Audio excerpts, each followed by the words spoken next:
चेतना है, ये प्रजातियां आप ला करके बोए। और जिन लोगों को खेत में तिल खत्म हो गया है वर्षा के कारण, अति वर्षा के कारण, वाटर लॉग के कारण, वहां पर आप तोरिया की बुआई करिए और इसके बाद काट करके गेहूं तुरंत लीजिए, कोई भी आपको नुकसान नहीं होगा। और तो निश्चित रूप से आपके जो तिलहन का अभियान है या तिलहन के प्रति जागरूकता है। और धान के बाद एक वैरायटी हमारी DR या भरतपुर की है 116540, बहुत फतेहपुर में सफल है। हम लोगों ने इस पर ट्रायल कर लिया, क्योंकि कृषि विज्ञान केंद्र का यही काम ही है कि जनपद में जो नई प्रजाति नई तकनीकी आए उसका शोध करना किसानों के साथ, और फिर जब प्रमाणित हो जाए तो विभागों को तकनीकी उपलब्ध कराना और किसानों को। तो ये वैरायटी जो है धान और गेहूं के सिस्टम में भी बहुत अच्छी है। जैसे चना की वैरायटी IPC 211-112 2020 की वैरायटी है।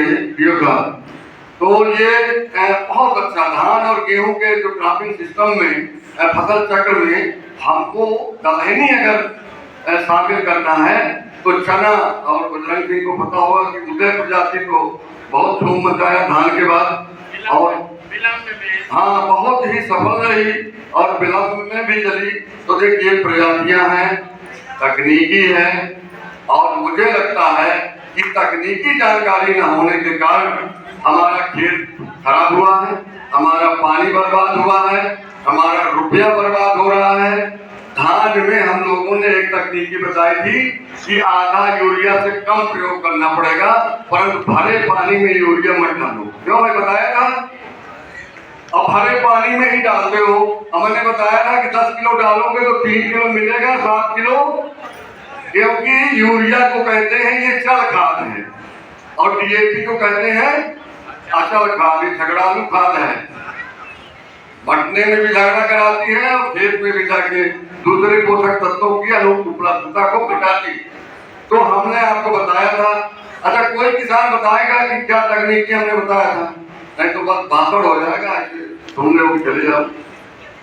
एक बार गोष्ठी हर बार आते हैं हम लोग, हमने बताया था। कौन सी तकनीकी बताया था कि धान में भरे पानी में यूरिया की क्षमता को बढ़ाने की कौन सी तकनीकी प्रबंधन है, और वो भी आप बहुत सरल थी। कोई बताए? किसी को याद है? नहीं याद है भाई। ये बताया गया था कि घर की राख, नहर का भुरभुरी मिट्टी, ये ऐसा नहीं कि बरसात में तुरंत कुआं आग लगे तुरंत कुआं नहीं मैनेजमेंट होता। अगर धान का खेत है और पानी भरता है तो हमको 10 बोरी नहर की बालू खेत में पहले से रखना, और मिट्टी भुरभुरी रखना है, पेड़ के नीचे की मिट्टी रखना है, और आप उसमें मिला करके और 36 घंटे आप छाप दीजिए किसी कोने में घर के चौपाल में। और फिर क्या हो जाएगा वो, जब यूरिया किसी चीज में मिलेगी तो क्या होगा, लड्डू बन जाएगा, वो गीली हो जाएगी। तो इसीलिए फिर हम लोग कहते हैं कि छिड़कना नहीं है, आप खेत को लड्डू खिलाओ और जगह जगह लड्डू डाल दीजिए। और मैंने कहा ना कि यूरिया जो है चल खाद चलती है, तो वो एक जिस एरिया में डालोगे 1-2 फीट तक वो पूरी नीचे पहुंच जाएगी और वो अमोनिकल रूप में बन जाती है, एक खाना बन जाता है। अब खाना तुरंत अगर डाला गया तो फिर पौधा लेता जल्दी है, खाना बनाया गया, और रिसाव का दर जो है कम हो जाता है। इसलिए आपको, अगर आप यूरिया का मारामारी कर रहे हो तो अगर जरूरत है 20 किलो की, तो फिर आपको डालना पड़ेगा 10 किलो, 8 किलो, 7 किलो, और प्रभावी ढंग से उत्पादन में कोई भी कमी नहीं आएगी। पैसा बचेगा, प्रदूषण बचेगा, आपकी मिट्टी का स्वास्थ्य बचेगा।